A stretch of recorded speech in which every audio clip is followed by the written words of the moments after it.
Welcome to Delightfully Dysfunctional, a podcast about navigating the emotions of the human condition and the challenges that come with it.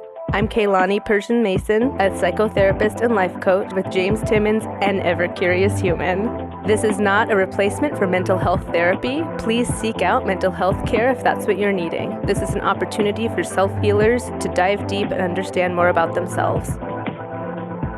Welcome back to Delightfully Dysfunctional. My name is Kaylani. I'm joined by my co-host, James. Today we are honored to have our guest, Chastity Jewel. She is an anatomy geek and truth seeker at heart.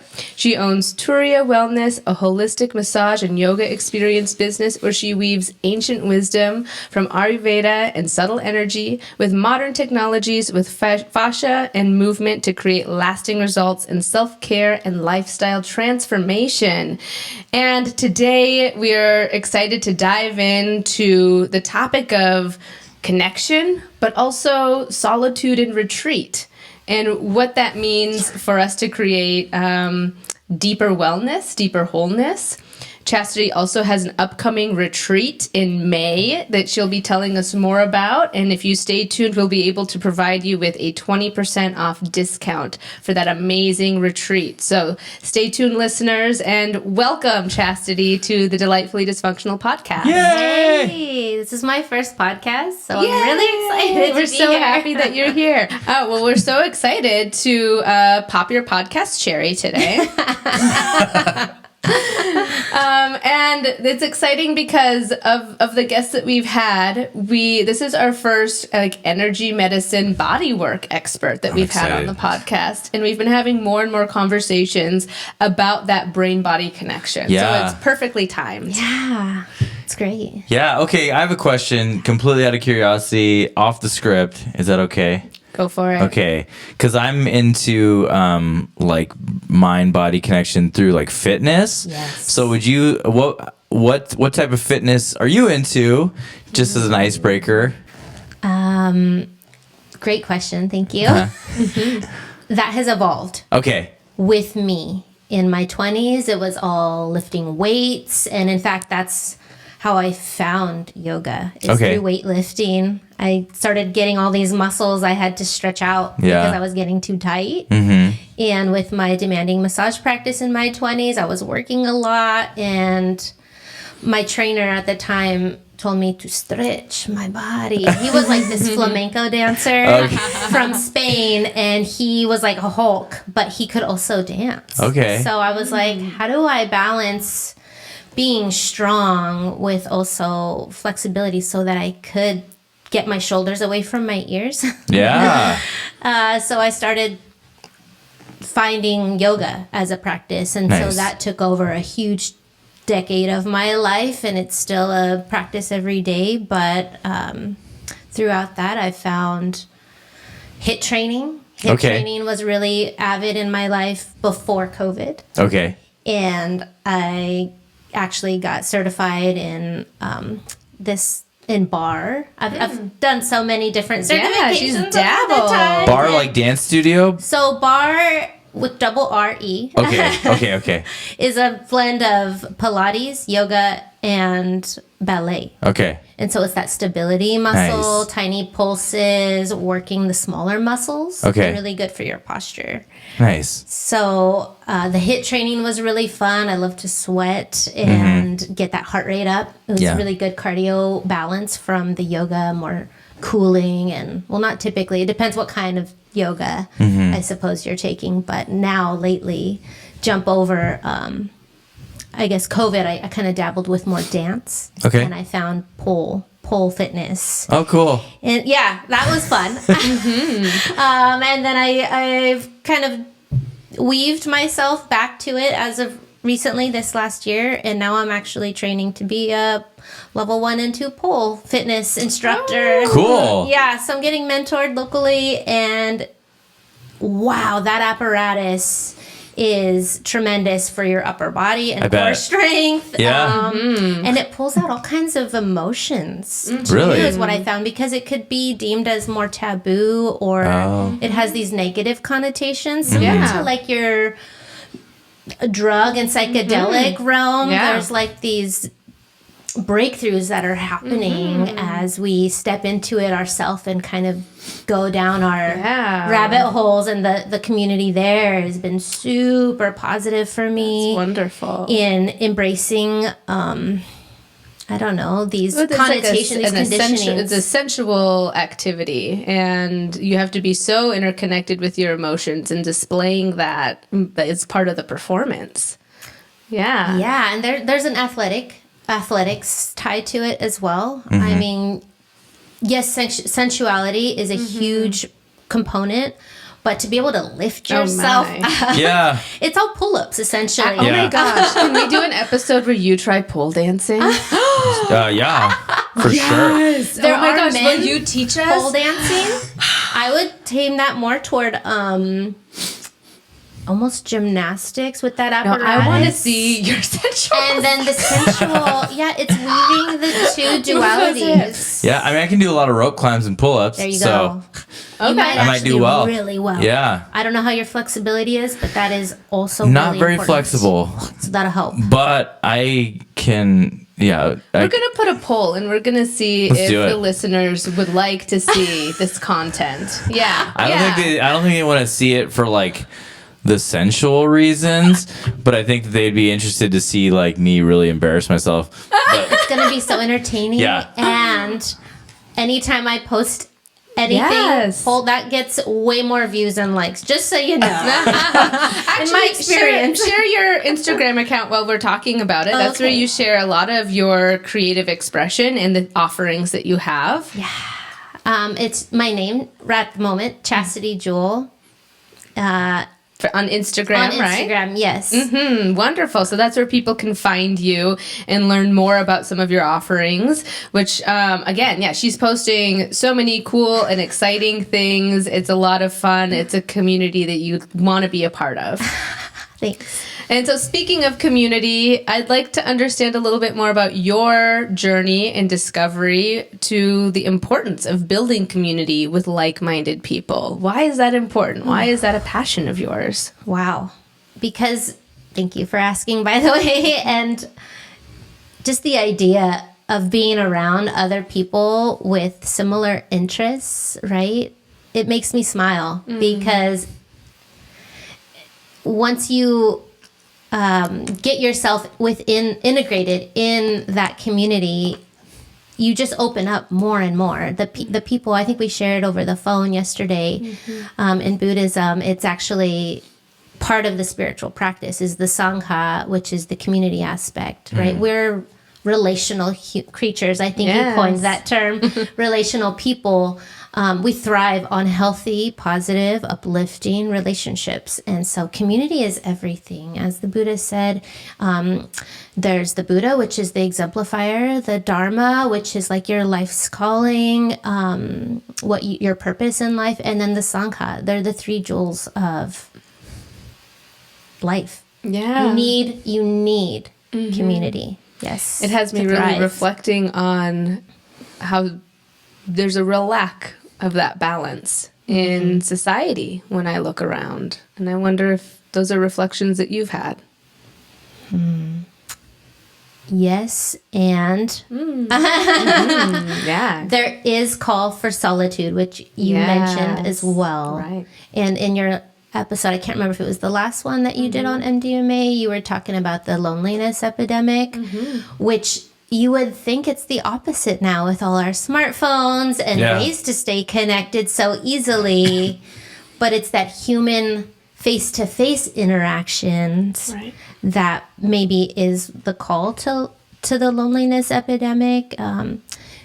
I've seen it in my own life and in my husband's, as we were mentioning before we started the video, is his pickleball community. He was there till like 10 o'clock last night with his besties and just having such a fun time. I see the change in him, and it makes me remind myself that I need that too. Yeah. And in our children too, right? When they go to school, they're surrounded by many kids and people, but when they're in a sport that they love, there's even a difference in that as well. Yeah. So Yes, I love that community aspect. And I'm so grateful. Actually, in just a couple of weeks, I'll be meeting up with my little Psychedelic Sisterhood, these beautiful, beautiful souls that I met in a training in October. And we just come alive with one another. And there's so much that it's so rich. The experience is so rich. And there's so much vulnerability and openness that's beautiful. And it has me, it's inspired me to continue adding fuel to the flame of what we're doing here, James, and like creating a safe space. We're creating a community. Totally. Yeah, and I love that. Yeah. But how about you when it comes to community, James? Yeah, Where do you find I was community? chomping at the bit to bring this up, but I CrossFit. Yeah. yes, they're huge. Which is they're family. Yeah, HIIT training. It's a form of that. When you said that, yeah, which for those of you at home, that stands for high intensity interval training. And yeah, I love the community aspect.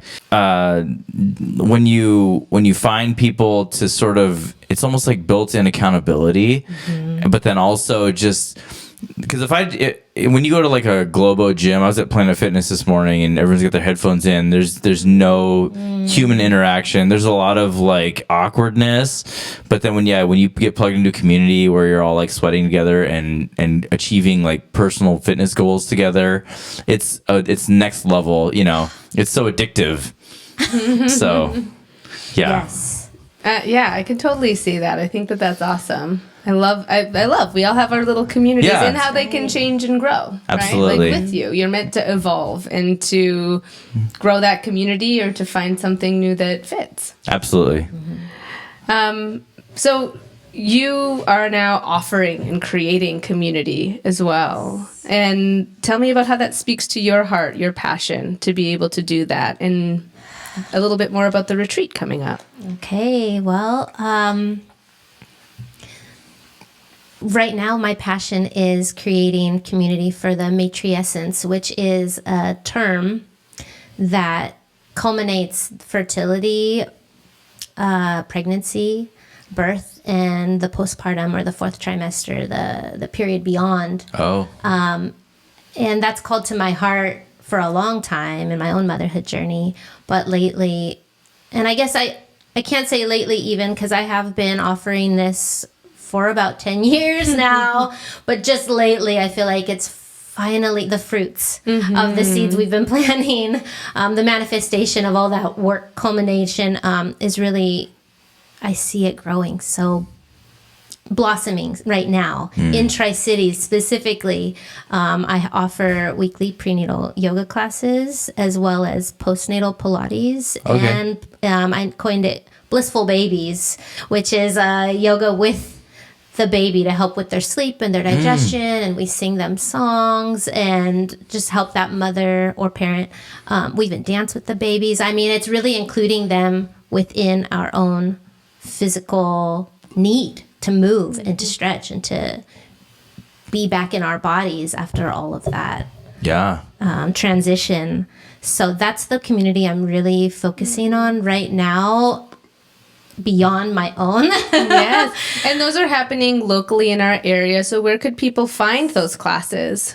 Yeah, so I've partnered with the Birth Center, Columbia Birth Center in Richland, Washington, and they've been so supportive in allowing me to kind of do whatever I need to do in there. And they have a great hub of resources for alternative birth experiences beyond the allopathic Western medicine. And not to say that anybody that does choose that isn't welcome. That everybody is welcome. We have lots of different women with different needs. But that is the hub that is across the street from the Catholic hospital here. That is a safe space for us all to commune. And we do beyond stuff like journal prompts. We talk about the meditative mind, even massage techniques and positions for the partner to help in labor and delivery if they choose,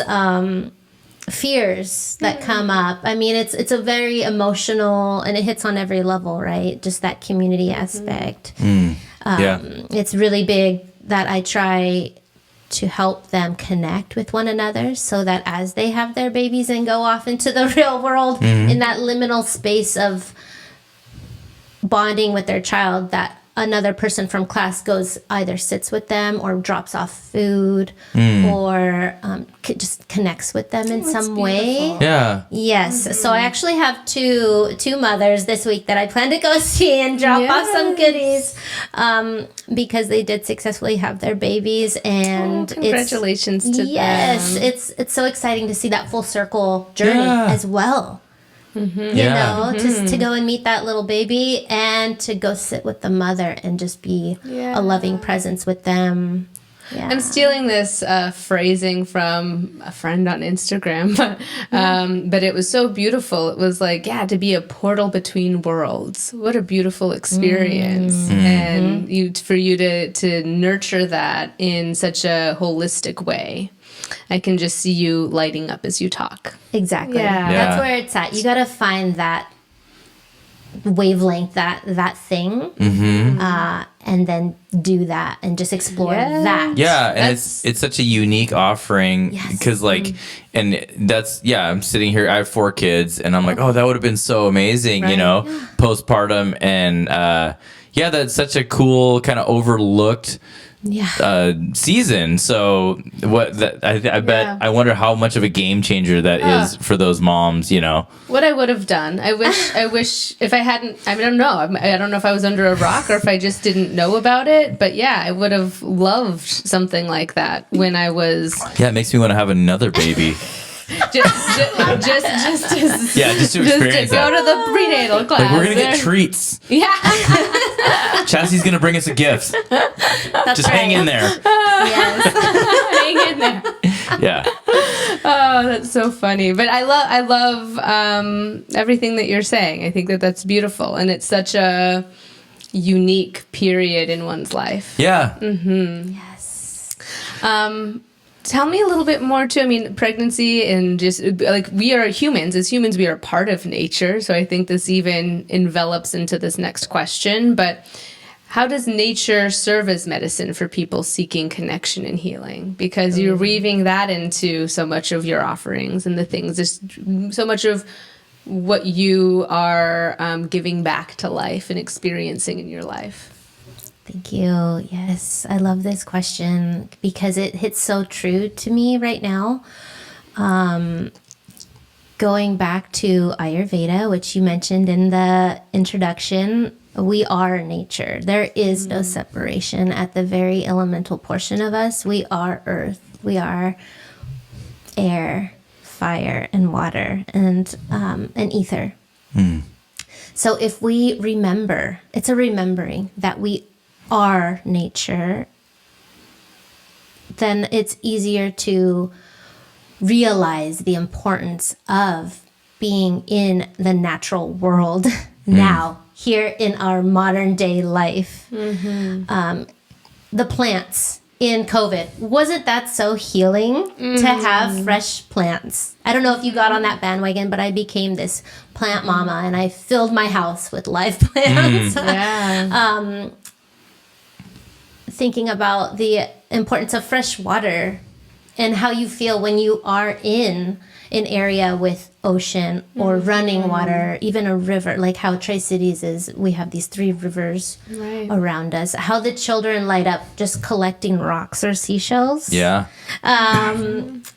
Thinking about the fire element, the warmth, and how its power is in transformation and creating warmth and thinking about the digestion alone within us, right? The fire of Agni is how we alchemize food, whatever you ate this morning, into the nutrients that creates our tissues to grow and thrive. Ether is like the all-pervading surrounding element. It's all connecting. And I think that's kind of like translates to our spiritual growth or our realization of oneness, regardless of what dogma or path you choose in life. That is a thread in all of them, right? To treat others how you want to be treated. Yeah. And to respect our environment and ourself and each other. Which one did I not talk about? Water, earth, ether, fire, Air? I don't know. air. I think, yeah. Okay, yes.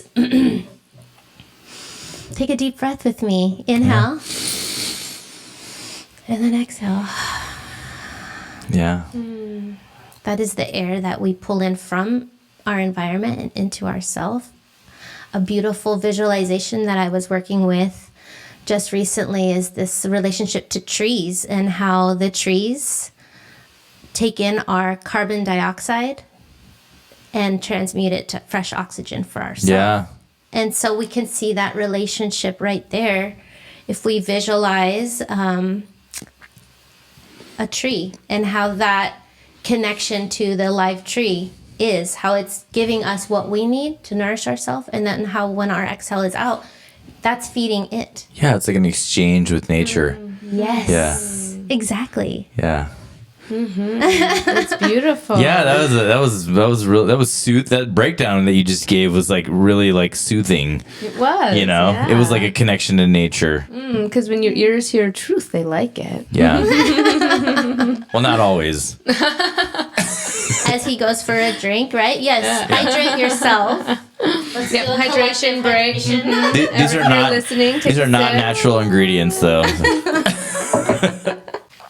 How we talked a little bit about the digital world and how technology in so many ways does connect us. Like so many of the things that I knew that you offer and that I know are a part of who you are, I learned through your Instagram, right? There is a connection element, but there's also that loss of face-to-face. So is there advice, apart from maybe some of the things we've discussed, on how individuals might be able to cultivate that connection in this increasingly digital world?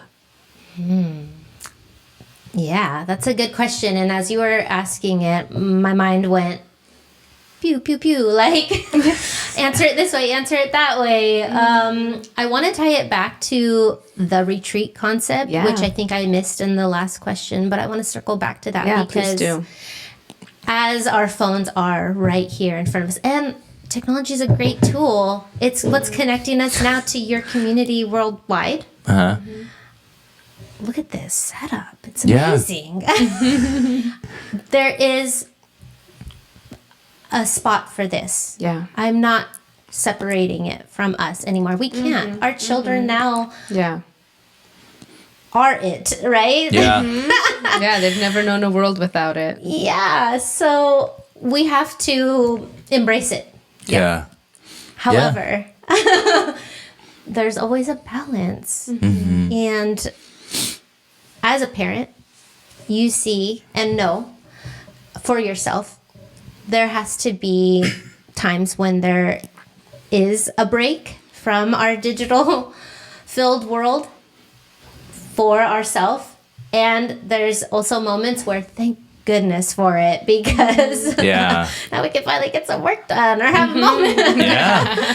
So that thin line of balance is really tough, navigating that for ourselves. Like when you go to CrossFit, you're not looking at your phone. And what a Right. relief, right? Yeah. Yeah, When the we're- best moments of connection are when that device is down. Yeah. usually. If you really think about Yeah. it, your favorite points of your life involve putting your phone, like kind of ignoring your phone. Yeah. I Yeah. mean, at the end of someone's life, if you ask them for their favorite moments, they're not going to say that time I watched the Bob's Burgers episode. I mean, it really made me laugh. I've seen some good reels, though. You know, I'm just kidding. No, James, no. And during COVID, I'm going to revert back to that. Yeah. That was such a huge connection point. Yeah. But it was almost like it created like a more yearning for actual connection, you know? Yes. Yeah. We saw both ends of the spectrum. Yeah. But you need those moments to highlight. I mean, even in my work and with human emotion, our emotions are our guides. And so even in those most uncomfortable, painful points, they're trying to lead us and trying to teach us perhaps a different path, a different way of doing something. So although we have experienced more loneliness from COVID, my hope is, and I think that you're a piece of this solution. I think my hope is that we're a piece of this solution, is that communities that build that connection arise and people find us. If you build it, they will come. Yeah, That's a mantra in my head. I love that mantra, by the way. Totally. So again, about the retreat. Yes, tell us more, please. We keep getting sidetracked. There's so many juicy tidbits, but I want to know more about this offering. Ooh. Well, you already experienced somewhat of a retreat training. Mm-hmm. And so you got many gems. I know. Priceless. Inner gems. Pricelessness. Mm-hmm. Have you ever been on a retreat, James? Like any type of retreat? Of time away. Yeah. Yes. Yeah. I mean, like camping. Yes. Things like that, Okay. But nothing like super intentional. Sure. Mm-hmm. We gotta send him on something. We're gonna find something. Ship you out, man. Okay. Wait, is this the MDMA retreat or the psychedelic retreat? Is that what we're talking about? I mean, I haven't created that yet, okay. But someday I will, and you might join me. So my upcoming retreat is really a call to community. Okay. And it's really interesting how this came about. I was actually asked from a friend that I met in Bali in 2012. So almost 10 years ago, more than 10 years 12 ago. 12 years ago, yeah. Yeah. And so we both were in our early 20s and decided to travel across the world for a training, a yoga training specifically, and found a connection. Found a connection not only with the women and the nature there, but with each other. Her name is Cascade, and she is my co-facilitator in our women's yoga retreat in May. And she reached out to me and was asking me what I thought about it. And that is one aspect of my career that I hadn't stepped into. And so it being 2024 and this year of expansion, I said yes, because I remember the feeling that I felt of leaving the country for the first time and traveling alone. Everybody thought I was crazy. My mom did not support it. My job kind of did, but with that passive aggressive side eye, like you're going to take how many weeks off? And in fact, the only person that really supported me, and I'm going to give a shout out to my husband now, because we were friends then, and he said, go for it, do it now while you can. And thankfully I did take his advice, because the next year I found myself pregnant, and then my journey through motherhood, that portal opened up for me. So being on that 3-week retreat training really opened me up to a completely different, like when you see the memes of people going with their minds and with their hearts, that was me when I came back. I was saying Suksama to everything, and I wasn't even there that long. But just being immersed in a culture different from what I was grown up in was super impactful for me. Yeah. That kind of immersion to a different culture, I feel I could even compare to a psychedelic experience, because it's an altered state of consciousness. It's an altered state of reality that you are experiencing that you've never experienced before. Never experienced other people who relate to the world in this way, or who communicate in this way, or have these customs in this way. Yes. And you can never not know that afterwards. In fact, I highly encourage everybody that's listening, if they've never stepped out of their own bubble, like, let's have this moment now to give yourself permission to, like, just do it. Yeah. Be like Nike. Go for it. If it scares you, right? Yeah. If it makes you feel uncomfortable and it's still safe, you're not hurting yourself or anybody. Lean in. Yeah. Lean in because you never know what's on the other side. Right. Could be just the gateway to the next amazing, passionate thing that you're crazy about. And usually when you kind of immerse yourself into those culture shocks almost, those become like milestones in your life. You always reference back to like that. Oh yeah, in 2012 when I did this, it was only 3 weeks, but it was like a hinge, a turning point in your life, right? Like I remember I went to I shared this mental health facility for like 2 weeks back in like 21, and I always reference back to that because it was only 2 weeks, but it was such an immersion into something completely different and, life changing that I'll always bring that with me. So yeah, it'd be really cool to just regularly have those like milestone checkpoints. It's such a gift and an act of self-love to give that to yourself. And when I reflect on those moments,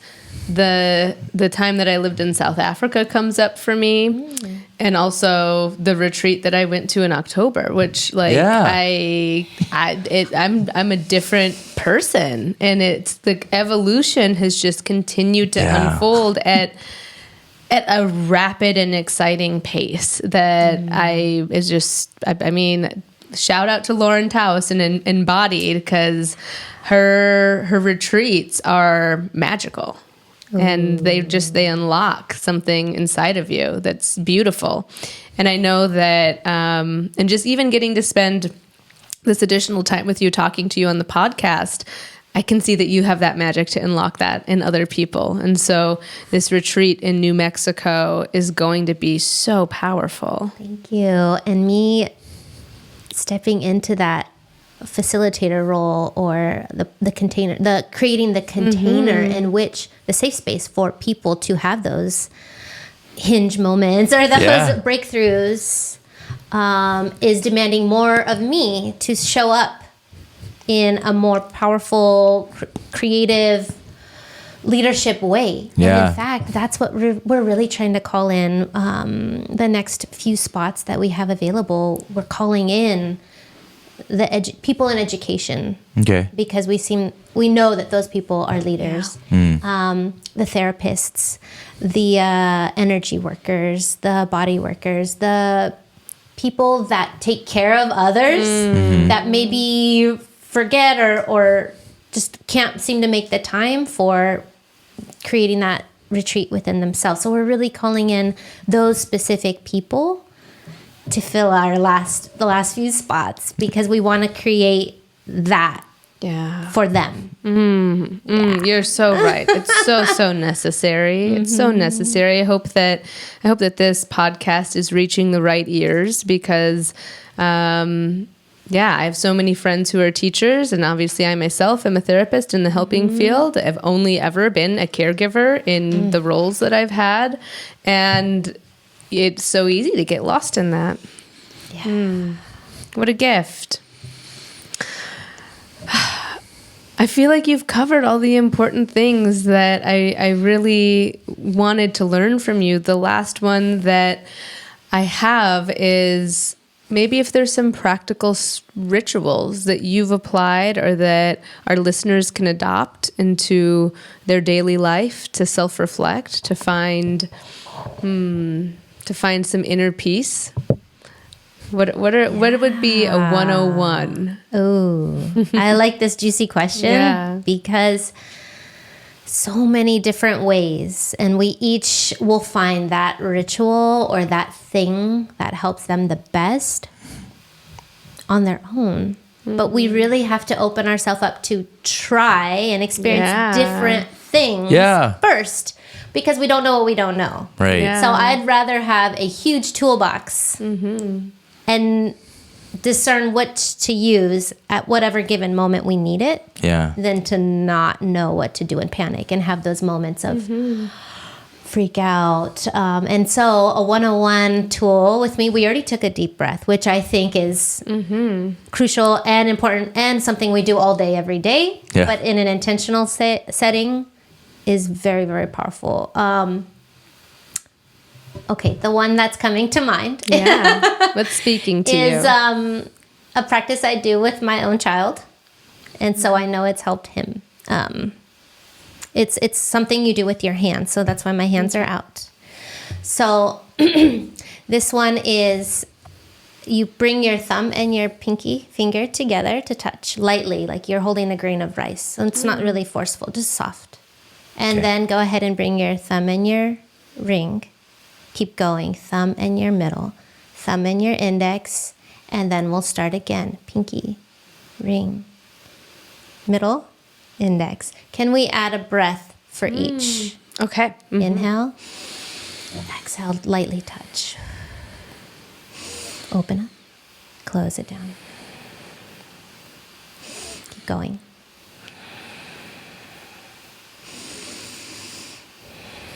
That's nice. One more layer. One more layer if you're open. Yes. Okay. I'm ready. It's a sound. Okay.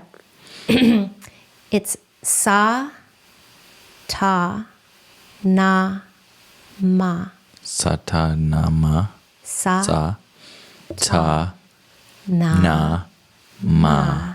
And what that means, sat, nam means, sat is truth or the essence, and nam is like the name or what I am, that in which I am. I am that. I am that truth. Is I guess how you would translate it. It's Sanskrit. So one more layer. Okay.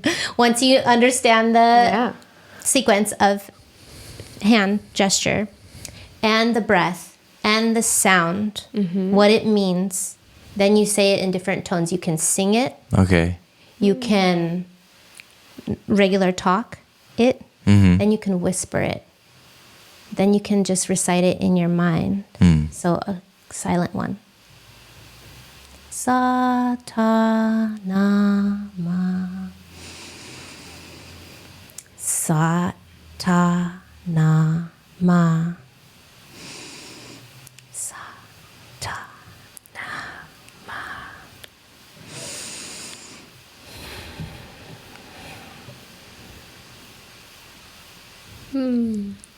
Thank you so much. Trying that on, see how Yeah. it feels. It might be kind of out there, but there's so many levels. It kind of takes you out of whatever you were doing or thinking about or ruminating on before. Yeah. Well, I can Yeah. feel my nervous system like relaxing Exactly. just by describing it, you know? Yeah. We've been teaching Priya, her name is Sanskrit for beloved, and we've been teaching her some deep breathing for when she gets frustrated.